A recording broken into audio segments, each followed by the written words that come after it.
Now it is visible. Yes, ma'am.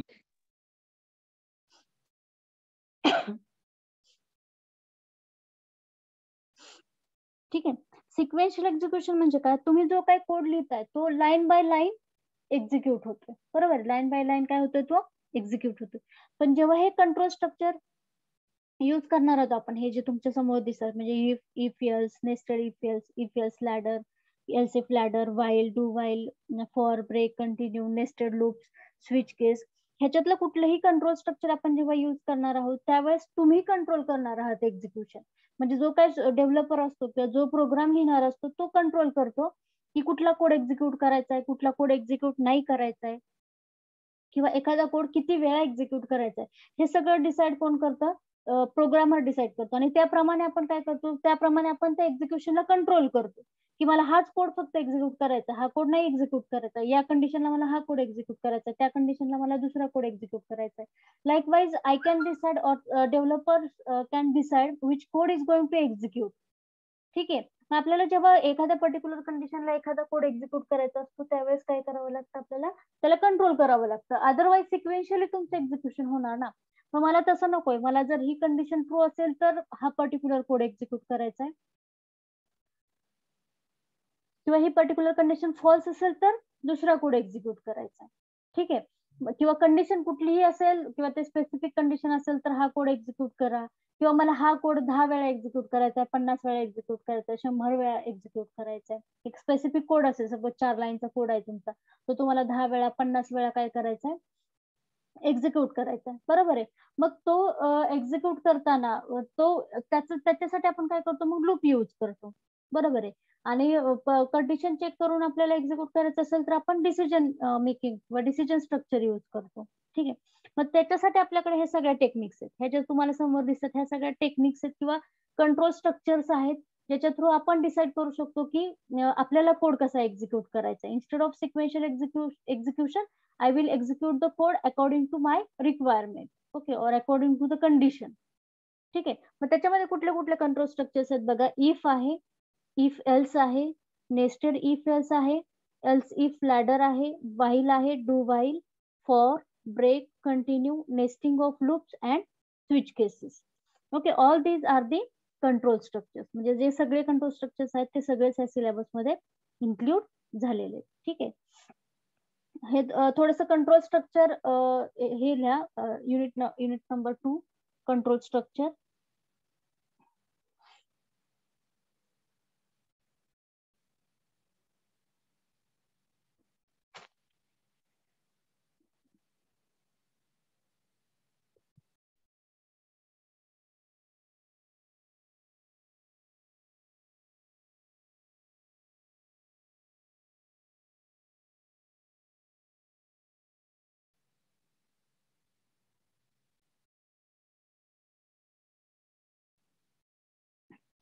then write down the syllabus. आणि हे loop आहेत ना, हे लूप तुम्ही अगदी व्यवस्थित समजून घ्या, कारण तुम्ही जर तुम्ही सीएससी ब्रांचचे असाल तर तुम्हाला लाईफ टाइम हे लूप, म्हणजे हे लूप आणि डिसिजन मेकिंग स्ट्रक्चर्स आहेच आहेत. म्हणजे तुम्ही कुठलीही लँग्वेज शिका, तुम्हाला हे बेसिक आहेच आहे. ठीक आहे. म्हणजे याच्या बाहेर काही विशेष नाहीये, फक्त सिंटॅक्स बदलतात, सिंटॅक्स शक्यतो बदलतो, मिनिंग आणि त्याचं वर्किंगही सेम असतं. सो यात आता समजून घ्या की त्याचं एक्झिक्युशन कसं होत आहे.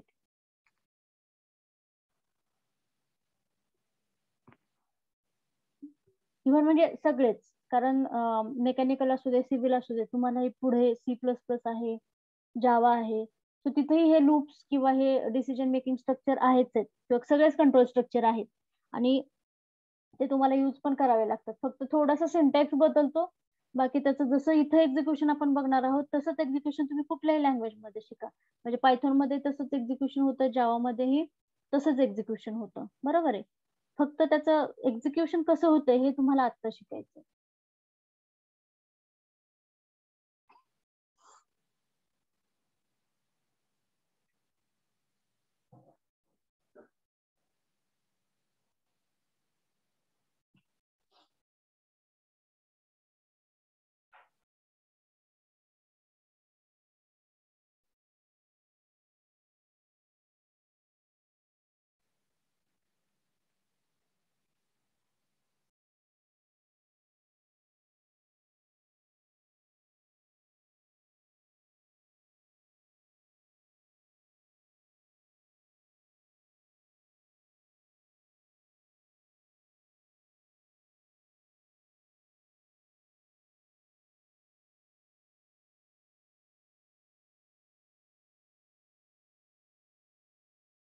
झालं?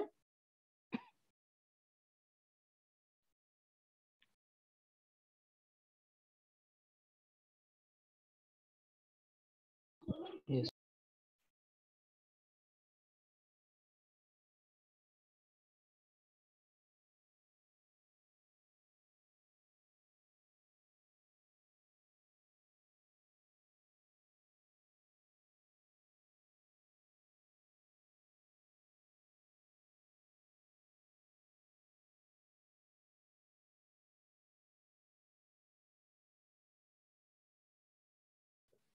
ठीक आहे. So actually, whatever structures we have seen here up to the 4, that is if else, nested if else, and else if, ladder. हे जे 4 स्ट्रक्चर आहेत की नाही त्याला काय म्हणतो आपण डिसिजन मेकिंग स्ट्रक्चर म्हणतो. आता डिसिजन मेकिंग का म्हणतो? कारण एका पर्टिक्युलर डिसिजन वरती त्याचं एक्झिक्युशन डिपेंड असतं, म्हणून याला काय म्हणतो आपण डिसिजन मेकिंग स्ट्रक्चर. आणि हे जे नंतर आहे 5, 6, 7 आणि 8वं पण हे काय 8वं नाहीये, 5, 6, 7 हे काय लूप आहेत, म्हणजे किती वेळा कोड एक्झिक्यूट करायचा हे ते डिसाइड करतं, म्हणून ते काय लूप आहेत. आणि स्विच केस पण again it is depend on the decision. ठीक आहे, म्हणून इथं काय म्हणतोय बघा आपण डिसिजन मेकिंग हा एक पॉइंट आहे. आता डिसिजन मेकिंग म्हणजे काय, की एका पर्टिक्युलर डिसिजन वरती हा कोड एक्झिक्यूट व्हायला पाहिजे, किंवा कंडिशन जर तुमची सॅटिस्फाय होत असेल तर तो पर्टिक्युलर कोड एक्झिक्यूट व्हायला पाहिजे. बरोबर. आता इथे बघा decision making structures requires that the programmer specifies one or more conditions. आपण कंडिशन देणार आहोत, म्हणजेच काय झालं, ती कंडिशन ट्रू असेल किंवा फॉल्स असेल, to be evaluated or tested by the program along with a statement or statements to be executed if the condition is determined to be true, and optionally other statement to be executed if the condition is determined to be false. जसं आपण if मध्ये पाहिलं बघा, आपण algorithm किंवा flowchart शिकताना आपण पाहिलं होतं if चे एक्झाम्पल घेतले होते, जसं की पॉझिटिव्ह निगेटिव्ह नंबर शोधला होता. बरोबर आहे.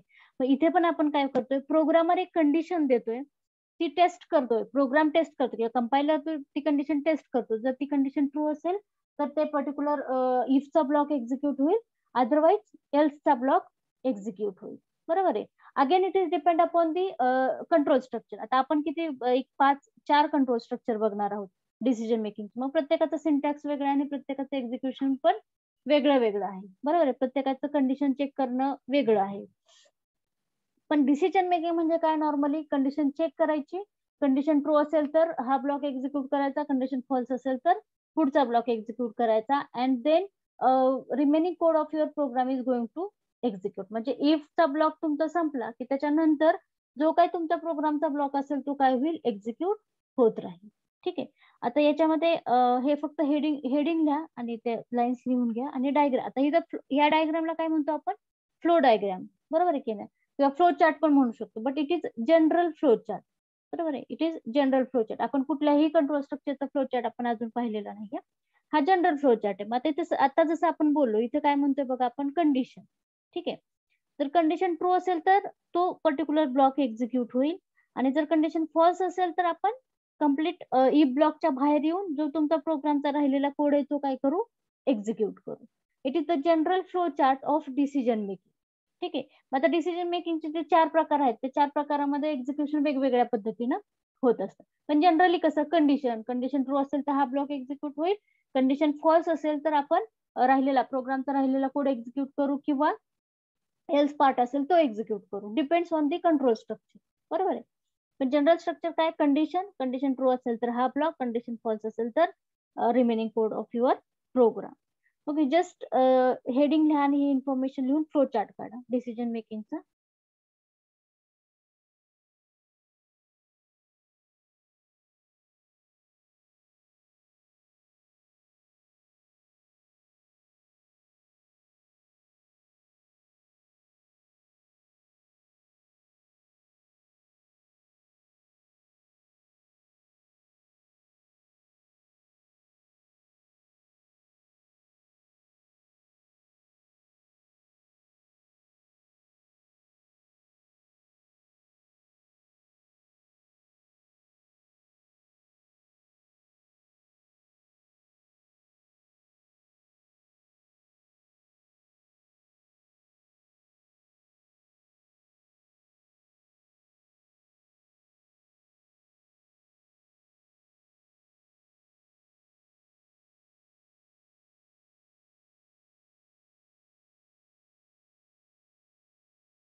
ठीक आहे. आपण आता पहिलं स्ट्रक्चर बघूयात, सी इफ स्टेटमेंट.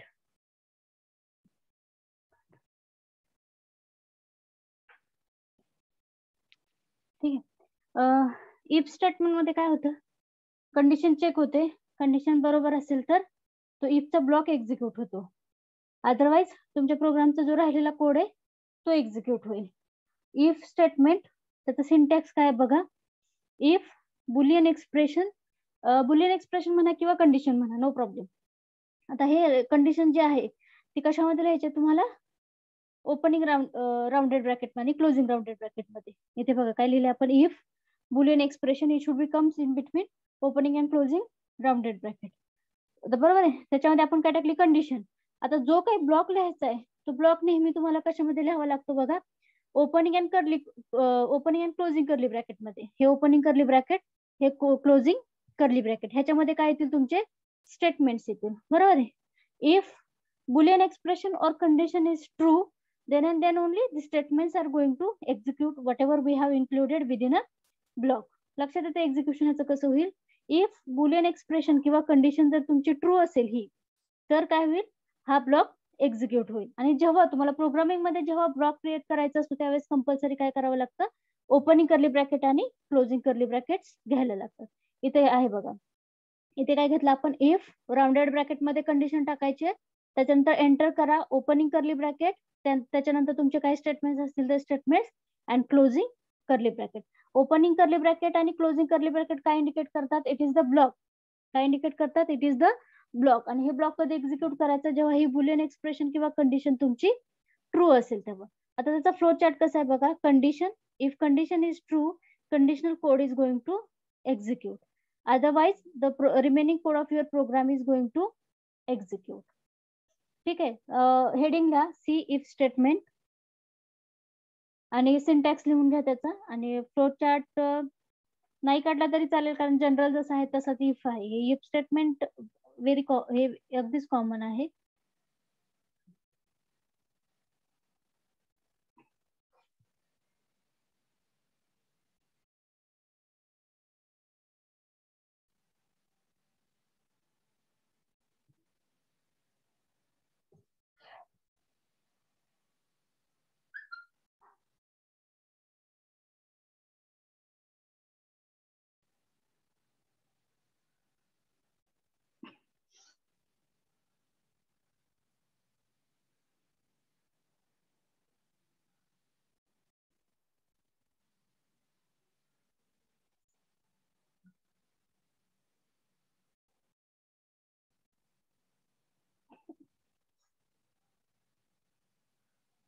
झालं.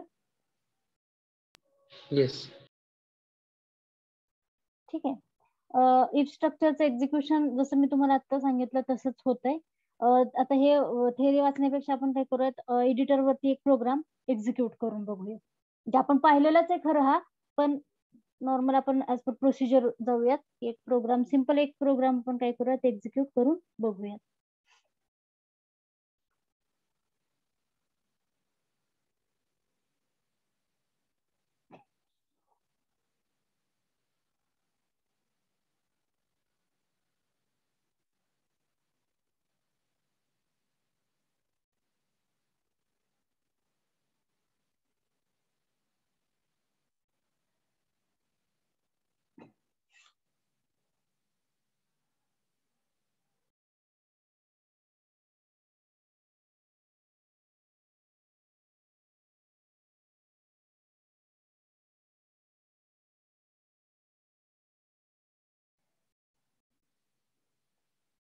ठीक आहे.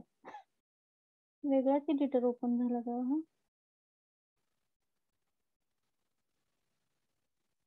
ठीक आहे, नो प्रॉब्लेम. आता मी फक्त हा कोड चेंज करते. इथं मी आपण काय म्हणतोय, इफ नंतर आपल्याला काय टाकायचे, कंडिशन टाकायची. बरोबर आहे. किंवा बुलियन एक्सप्रेशन हा पण ऑप्शन, म्हणजे हा पण कन्सेप्ट काय, बुलियन एक्सप्रेशन म्हणजे जे काही आपण एक्सप्रेशन देतो की नाही त्याच्या दोनच व्हॅल्यू असतात, एक तर ट्रू असते किंवा फॉल्स असते. म्हणजे तुम्ही कधी बुलियन एक्सप्रेशन हा जर वर्ड ऐकला तर प्रोग्रामिंग लँग्वेज मध्ये, तर बुलियन एक्सप्रेशनचा अर्थ काय होतो की ती एक कंडिशनच असते किंवा ते एक्सप्रेशन असतं, त्या एक्सप्रेशनचं आउटपुट आपल्याला ट्रू किंवा फॉल्स मिळतं, दोनच व्हॅल्यू मिळतात, म्हणून त्याला बुलियन एक्सप्रेशन म्हणतो. ठीक आहे, बुलियन एक्सप्रेशन म्हणजे लक्षात येते, बुलियन एक्सप्रेशन म्हणजे एक्सप्रेशन ज्याचं आउटपुट फक्त दोनच मिळतात आपल्याला, एक तर ट्रू किंवा फॉल्स मिळतात. बरोबर, मी काय म्हणते, ट्रू किंवा फॉल्स. हा, ट्रू आणि फॉल्स कंबाईन मिळत नाही. तुम्हाला तर माहितीये कुठली कंडिशन बरोबर असते किंवा चूक असते, बरोबर चूक असू शकत नाही ना ती. सो बुलियन एक्सप्रेशन म्हणजे काय, expression which will give the output either true or false. येते लक्षात. सो त्याला बुलियन एक्सप्रेशन म्हणायचं. किंवा मग तुम्ही कंडिशन जरी म्हटलं तरी चालेल, म्हणजे तुमच्या अंडरस्टँडिंगला कंडिशन ठीक आहे, पण जेव्हा तुम्ही प्रोफेशनली थोडंसं शिकता मग त्यावेळेस ते बुलियन एक्सप्रेशन हा कन्सेप्ट येतो. बुलियन एक्सप्रेशन म्हणजे वेगळं काही नसतं, एक्सप्रेशनच असतं ज्याचं आउटपुट काय असतं, एक तर ट्रू असतं किंवा फॉल्स असतं. आता इफ मध्ये पण आपण काय घेतोय, बुलियन एक्सप्रेशन घेतो किंवा कंडिशन घेतो. आता सिंटॅक्स कसं आहे बघा, if it is the keyword, I want to add the condition in rounded bracket. जसं तुम्हाला मी सांगितलं, कंडिशन कशामध्ये आली पाहिजे, राउंडेड ब्रॅकेट मध्ये आली पाहिजे. आता कंडिशन साठी मला चेक करायला काहीतरी व्हेरिएबल्स वगैरे डिक्लेअर करायला लागतील, काहीतरी व्हॅल्यू द्याव्या लागतील. So I have to create here 2 variables. म्हणजे काही कंडिशन द्या. आता हे मी तुमच्या अंडरस्टँडिंग साठी एक कंडिशन देतोय आपण. मी व्हॅल्यू इथंच इनिशियलाइज केल्या, म्हणजे व्हेरिएबलची व्हॅल्यू तुम्ही तिथंच जिथं तुम्ही डिक्लेअर केलं तिथंच तुम्ही त्याला इनिशियलाइज करू शकता. म्हणजे मी suppose a is equal to 10 म्हणू शकते आणि b इज इक्वल टू 20 असं काहीतरी म्हणू शकते, म्हणजे काही व्हॅल्यू तुम्ही असाइन करा. आता इफ कंडिशन मध्ये काय चेक करायचं, मला काही तुम्ही म्हणजे जशी तुम्हाला जशी रिक्वायरमेंट असेल तसं तुम्ही कंडिशन चेक करू शकता. In this case I am going to check a is greater than b. म्हणजे याचा अर्थ काय झाला, if a is greater than b असेल तर काय करायचंय, हा ब्लॉक एक्झिक्यूट करायचा आहे. कुठला ब्लॉक एक्झिक्यूट करायचा आहे, हा ब्लॉक एक्झिक्यूट करायचा आहे. आता मग मी इथं काही मेसेज देईल ना, म्हणजे असं काही कंपल्सरी नाहीये की आता काय लिहायचं, हे सगळं तुमच्या प्रॅक्टिस साठी आहे. म्हणजे इथं तुम्ही कुठलाही कोड एक्झिक्यूट करू शकता जर ती कंडिशन ट्रू झाली तर. So I have to write here printf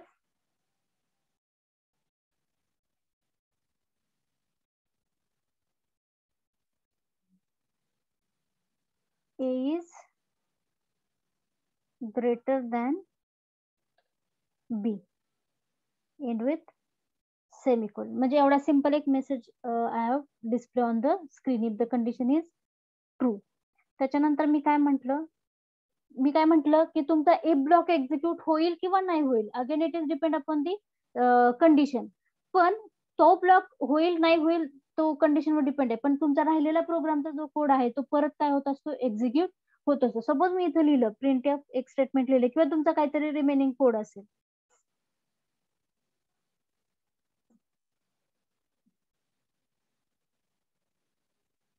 printf, just I have to write here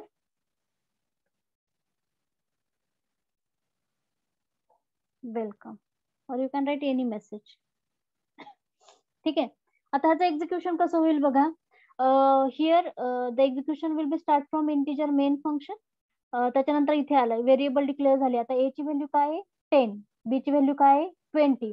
now I am going to check the condition if a is greater than b but 10 is greater than 20. The condition काय, true आहे का false आहे, false आहे. मग हा block execute होईल का, हा ब्लॉक एक्झिक्यूट होणार नाही. बरोबर आहे. मग कुठला पार्ट एक्झिक्यूट होईल, फक्त printf वेलकम एवढाच एक मेसेज काय होईल तुमच्या स्क्रीनवरती डिस्प्ले होईल. आपण चेक करूया. हे बघा इथे आलं बघा वेलकम.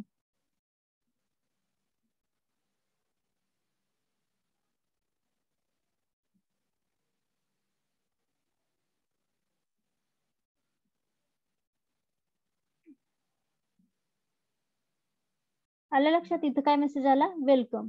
वेगळाच एडिटर आलाय हो, आधीचा एडिटर थोडा बरा होता. ठीक आहे. आता सपोज मी काय केलं, इथं चेंज केली व्हॅल्यू 50 केले, तर आता काय होईल, आता एक्झिक्युशन कसं होईल,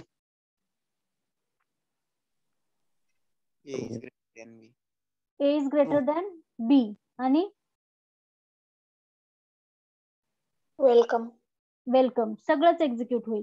मी काय म्हंटल तुम्हाला, इफ ची कंडिशन ट्रू फॉल्स ते कंडिशनवर डिपेंड आहे, त्याप्रमाणे ब्लॉक एक्झिक्यूट होईल. पण तुमचा ब्लॉक एक्झिक्यूट झाल्यानंतर किंवा ब्लॉक जरी एक्झिक्यूट नाही झाला तरी तुमचा राहिलेला प्रोग्राम एक्झिक्यूट होणार आहे.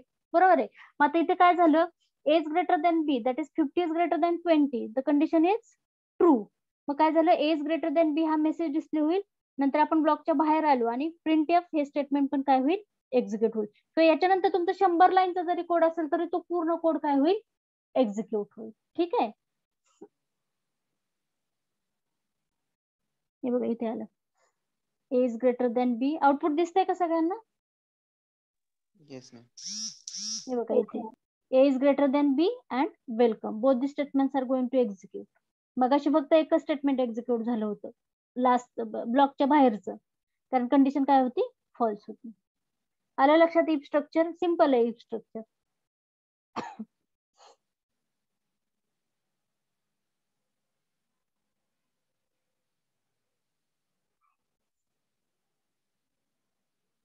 ठीक आहे. इथं आपण असंच एक स्टेटमेंट घेतलेलं. Now next control structure is C if else statement. Write down the heading C if else statement.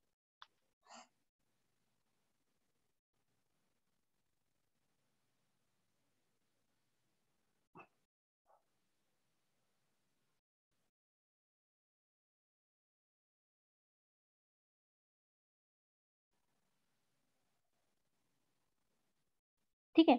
आता इफ एल्स स्टेटमेंट मध्ये काय होतं, किंवा नॉर्मली आपण असं म्हणू शकतो, इफ स्टेटमेंट आहे जेव्हा तुमच्याकडे एकच कंडिशन असते त्यावेळेस तुम्ही इफ कंट्रोल स्ट्रक्चर युज करू शकता. पण ज्यावेळेस माझ्याकडे दोन कंडिशन नाही म्हणायचे, मला दोन ऍक्टिव्हिटी मला परफॉर्म करायचे किंवा दोन ब्लॉक एक्झिक्यूट करायचे.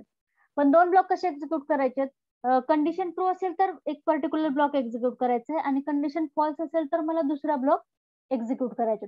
आणि both the blocks are related with each other. दोन्ही ब्लॉक काय एकमेकांशी रिलेटेड आहेत. पण कंडिशन ट्रू असेल तर एक स्पेसिफिक ब्लॉक एक्झिक्यूट करायचा आणि कंडिशन फॉल्स असेल तर त्याच्या रिलेटेड जो दुसरा ब्लॉक आहे तो मला एक्झिक्यूट करायचा आहे. म्हणजे दोन ऍक्टिव्हिटी पैकी एक ऍक्टिव्हिटी मला काय करायची, परफॉर्म करायची आहे. बरोबर आहे. आणि त्या दोन्ही ऍक्टिव्हिटी काय एकमेकांशी रिलेटेड आहेत. त्यावेळेस आपण काय करतो, इफ एल्स स्टेटमेंट यूज करतो. लक्षात येते का? म्हणजे प्रोग्राम पाहिल्यावर तुमच्या लक्षात येईलच. So what we have to write here, an if statement can be followed by an optional else statement which executes when the boolean expression is false. Actually we cannot say it is optional.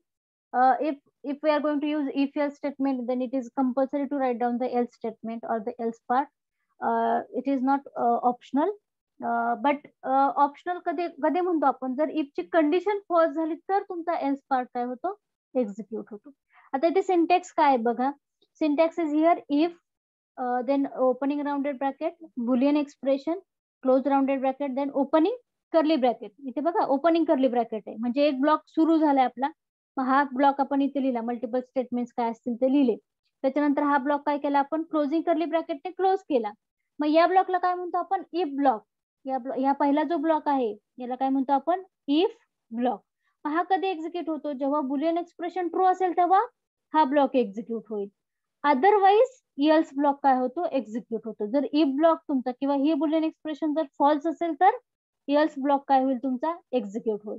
आता एल्सचा syntax कसा आहे बघा, spelling काय, else ELSE else. त्याच्यानंतर block आहे म्हणते मी, म्हणजे काय आलं, ओपनिंग क्लोजिंग राउंडेड ब्रॅकेट आले, sorry opening closing curly bracket आले. So here opening curly bracket statements and closing curly bracket. लक्षात आलं. Execution if Boolean expression, or I will just dictate the syntax. If opening rounded bracket boolean expression closing rounded bracket, then opening curly bracket, then write down your code and closing curly bracket. It is the if block. Then else, again opening curly bracket and write down your statements and closing curly bracket. It is the else block. Now execution is like, if condition is true, then first block is going to execute. If condition is false, then else block is going to execute. लक्षात आलं. आता programme पाहिलं तुमच्या अजून लक्षात आहे. So just write down the syntax, write down the heading if else statement and write down the syntax.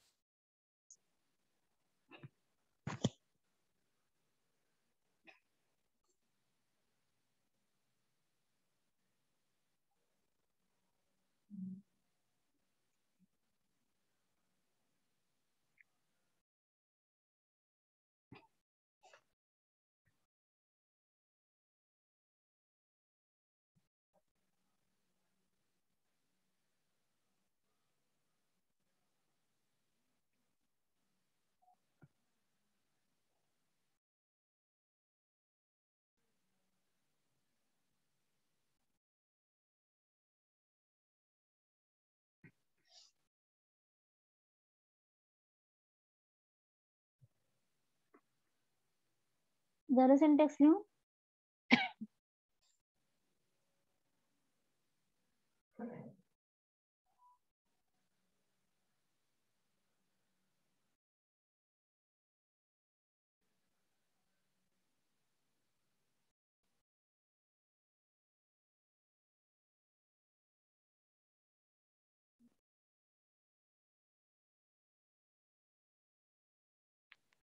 लिहिलं syntax? Yes. Girls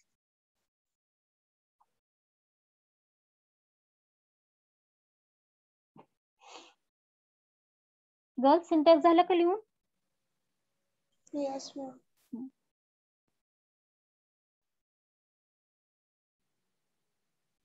again here flow diagram म्हणजे सेम तशीच आहे बघा, जसं आपण आता डिस्कस केलं.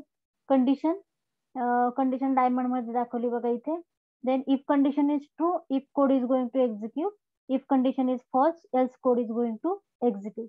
आणि त्याच्यानंतर मात्र राहिलेला तुमच्या प्रोग्रामचा कोड एक्झिक्यूट होणार. हा, इफ एल्स ब्लॉक पैकी कुठला तरी एक ब्लॉक एक्झिक्यूट होईल, एक तर इफचा होईल किंवा एल्सचा होईल, आणि नंतर तुमच्या प्रोग्रामचा राहिलेला कोड काय होईल? एक्झिक्यूट होईल. हे ड्रॉ केलं तरी चालेल. हे फ्लो डायग्राम. मॅम स्क्रीन दिसत नाही, आधीची दिसत. कसं काय आता? नाही दिसत मॅम, सी स्टेटमेंट दिसत. नाही मॅम दिसते. फ्लो डायग्राम दिसते.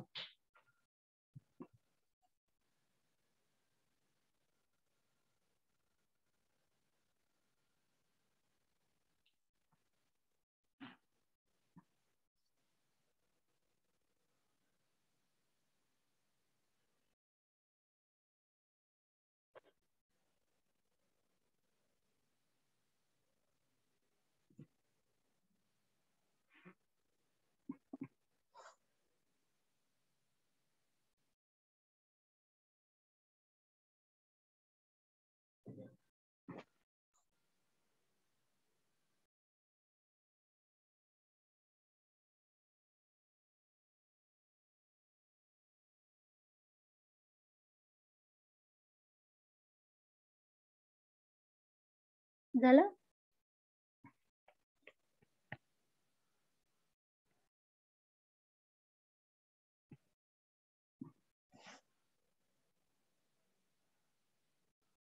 Yes, ma'am. ठीक आहे.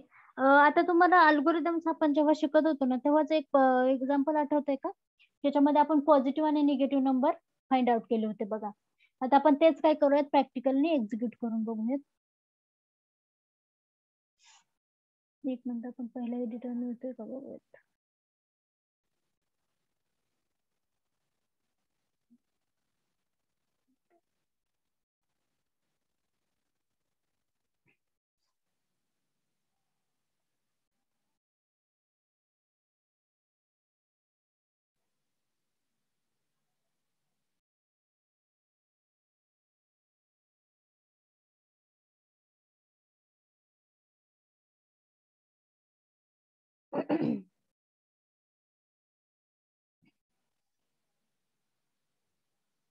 ठीक आहे. आपण काय केलं होतं, नंबर पॉझिटिव्ह आहे की निगेटिव्ह आहे ते चेक करायचं आपल्याला. तर त्याचं लॉजिक काय आहे बेसिकली? लॉजिक काय, जर नंबर ग्रेटर दॅन 0 असेल तर नंबर काय?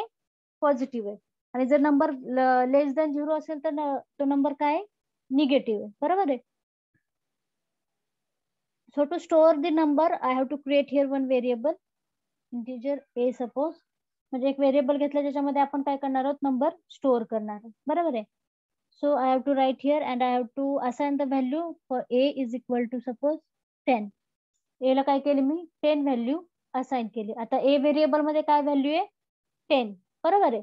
Now I want to check that whatever value I have assigned to the a, is it positive or negative? So what condition I have to write here? If condition काय लिहावी लागेल मला? Positive आहे. मतलब if block मध्ये काय लिहायचंय की ती नंबर पॉझिटिव्ह आहे. तर काय कंडिशन लिहावी लागेल मला इथे? If A is positive. A is greater than a is greater than 0. Condition काय आहे तुमची, ए इज ग्रेटर दॅन 0 असेल तर तुम्ही स्टेटमेंट लिहिणार आहात की ए इज पॉझिटिव्ह. कंडिशन कुठली आहे तुमची, A is greater than 0. That is basic logic. Positive number शोधण्यासाठीचं लॉजिक काय तुमचं, जर तो नंबर ए पेक्षा मोठा असेल तर त्याला आपण पॉझिटिव्ह, सॉरी 0 पेक्षा मोठा असेल तर त्याला आपण पॉझिटिव्ह म्हणतो. तर त्याच्यासाठी कंडिशन काय येणार माझी, if a is greater than 0. So what I have to write here, if a is greater than 0 ही माझी कंडिशन आहे. बरोबर आहे. If a is greater than 0 असेल तर काय ब्लॉक मध्ये स्टेटमेंट येईल माझं, printf A is greater than 0. A is greater than कशाला, आता पॉझिटिव्ह म्हणायचं ना, A is positive. पॉझिटिव्ह.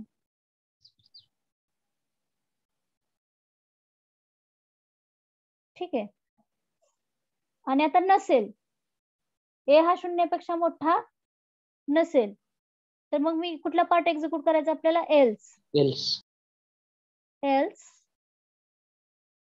आता इथे डायरेक्ट इथं कंडिशन चेक करा, एल्सच्या पुढे कधीच कंडिशन नसते. एल्स हा बाय डिफॉल्ट कधी होतो, जेव्हा तुमची कंडिशन फॉल्स होईल तेव्हा एल्स ब्लॉक एक्झिक्यूट होणारच.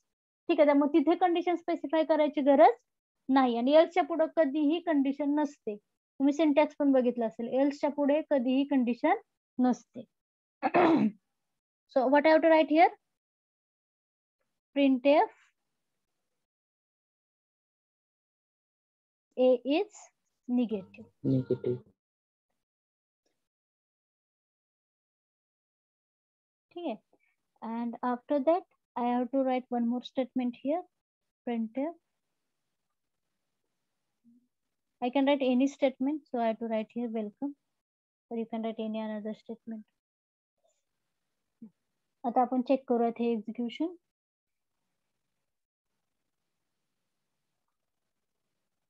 ए इज पॉझिटिव्ह अँड वेलकम हा पण मेसेज डिस्प्ले झाला बघा. इथे मी काय म्हटलं, if a is greater than 0, ए काय 10 आहे, that means it is greater than 0, म्हणजे ए काय पॉझिटिव्ह आहे. तर एल्स ब्लॉक एक्झिक्यूट झाला का हो, एल्स ब्लॉक एक्झिक्यूट झाला का,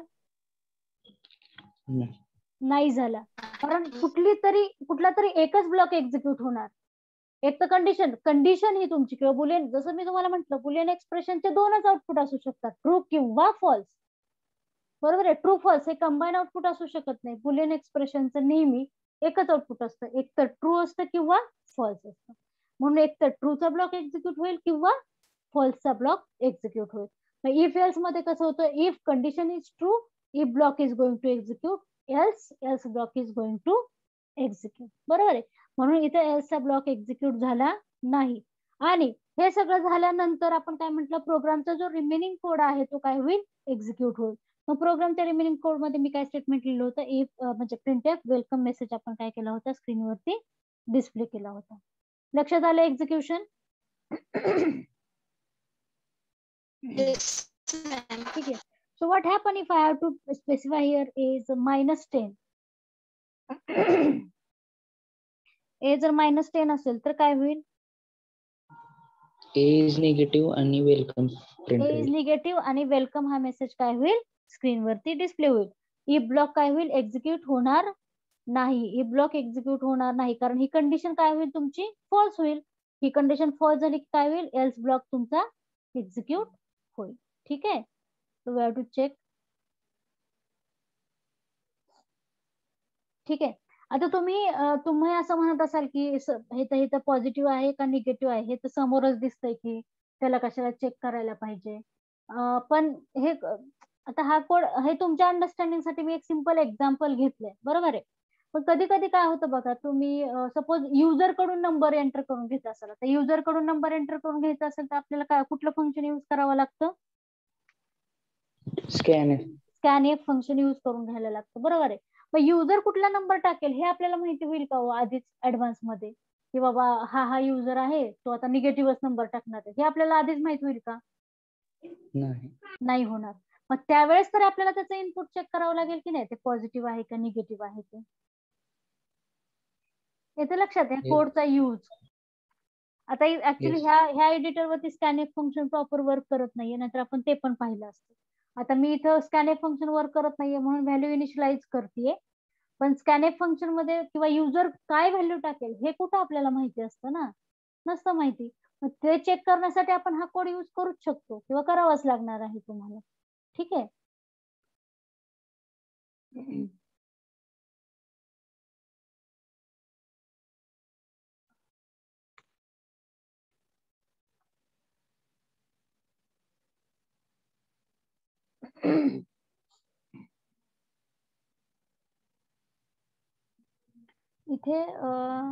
इथे सिंपल एक्झाम्पल तेच घेतलेले, म्हणजे ते नाहीये खरं एक्झाम्पल, हे वेगळं आहे. हे जरी तुम्ही एक्झिक्यूट करून पाहिलं तरी चालेल.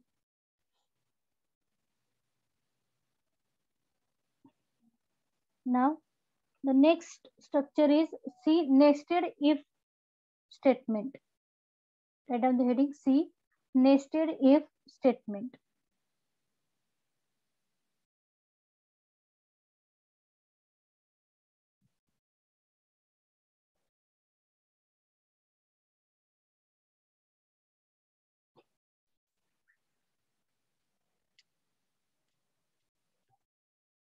झालं हेडिंग लिहून. आता नेस्टेड इफ स्टेटमेंट याचा अर्थ काय होतो, किंवा सिम्पली नेस्टेड ह्या वर्डचा प्रोग्रामिंग मध्ये अर्थ काय होतो, एका स्ट्रक्चर मध्ये आपण सेम दुसरं स्ट्रक्चर काय करतोय, ऍड करतोय. बरोबर आहे. म्हणजे एका इफ स्टेटमेंट मध्ये आपण अजून एक इफ स्टेटमेंट काय करतोय, ऍड करतोय. किंवा एका इफ स्टेटमेंट मध्ये एक इफ एल्स स्टेटमेंट काय करतोय, ऍड करतोय. म्हणजे एकाच्या अंडर दुसरं सेम कंट्रोल स्ट्रक्चर काय करतो आपण, इन्क्लूड करतो. त्या कॉन्सेप्टला काय म्हणतो आपण, नेस्टेड इफ स्टेटमेंट. त्या कॉन्सेप्टला काय म्हणतो आपण, nested if statement. So just you have to write down, you can use one if else statement inside another if else statement. And syntax पण बघूयात आपण.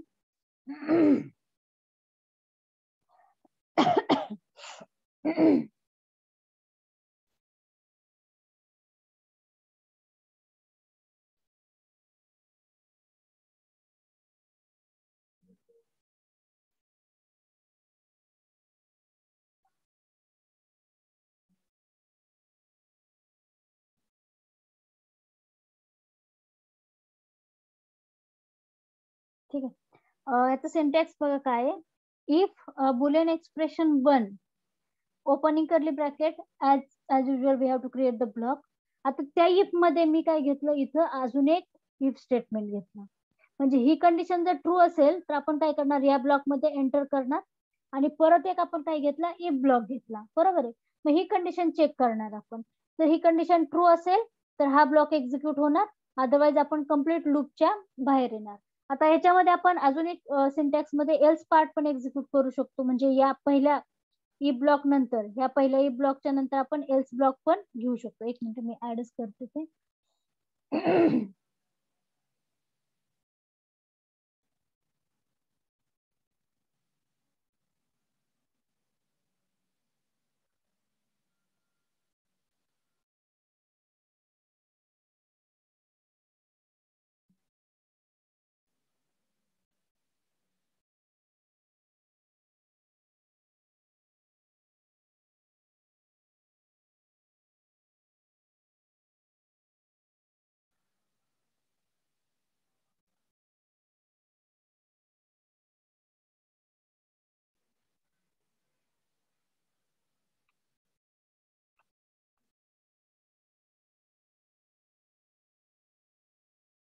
ठीक आहे.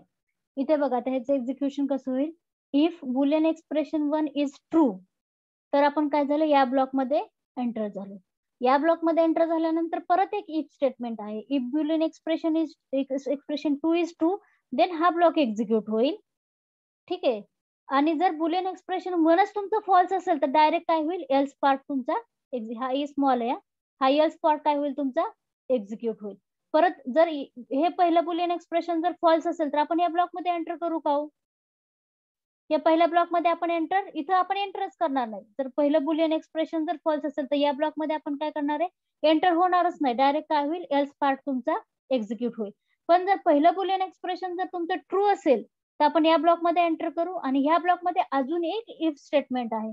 मग ते इफ स्टेटमेंट जर हे बुलियन एक्सप्रेशन ट्रू असेल, बुलियन एक्सप्रेशन 2 जर ट्रू असेल तर हा ब्लॉक एक्झिक्यूट होईल अदरवाईज आपण हे कम्प्लीट इफ ब्लॉकच्या बाहेर येऊन पुढचा कोड काय होईल, एक्झिक्यूट होईल. ठीक आहे, तर सिंटॅक्स लिहा. हे ई स्मॉल करा. इथलं हे एल्स जे ई आहे की नाही हे स्मॉल लिहा. का मी स्लाइड मध्ये चेंज करू? हा, ई स्मॉल करा ते फक्त.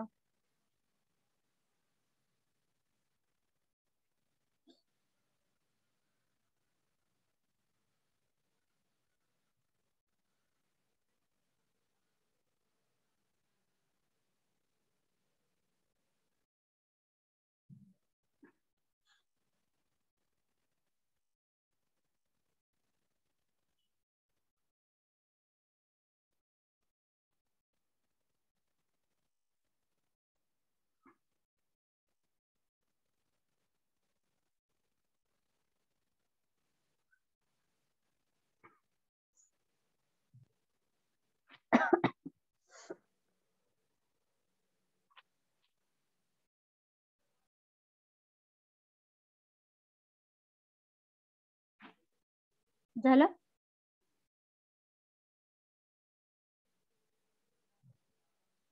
Okay, we will see the example next lecture because time is over now.